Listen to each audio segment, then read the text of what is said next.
Suivez bien cette Et il vidéo, me suivez demande, bien. papa, est-ce que tu as la preuve que Dieu existe? Et moi, je me dis, en voilà un qui est en train de devenir belge. Hein.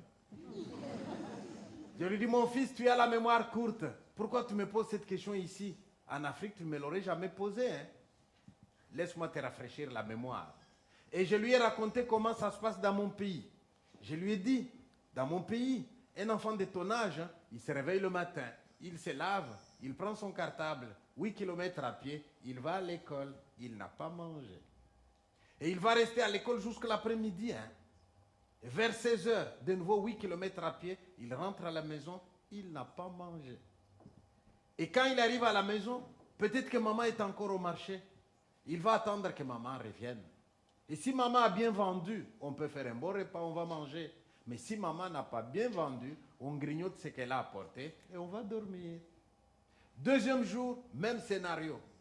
Au troisième jour, quand maman a plus ou moins bien vendu, là, elle peut faire un bon repas.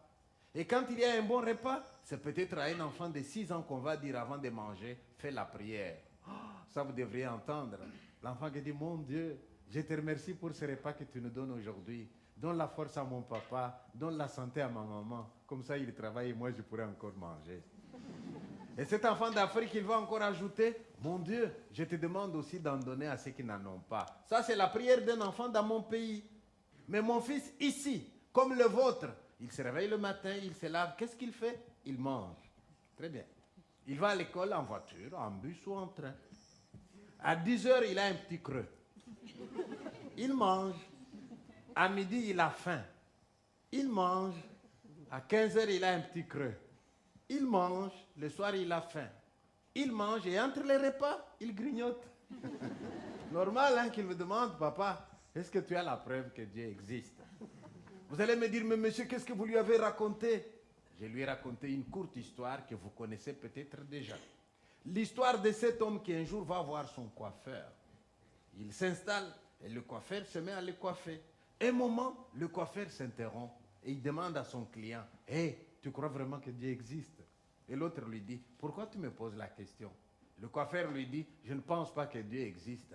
Si Dieu existait vraiment, il n'y aurait pas autant de souffrances sur la terre. » Le type n'a rien dit, il a laissé l'autre philosopher. Et quand le coiffeur a fini, le type se lève, il met la main à la poche, il paye, au revoir, et il sort. Mais dès qu'il arrive dans la rue, il voit un homme, un SDF, avec une barbe jusqu'au nombril, des cheveux jusque sur les épaules, tout sale. Et il s'écrie, « Il n'y a pas de coiffeur dans cette ville. » Et le coiffeur qui entend, il sort, il dit,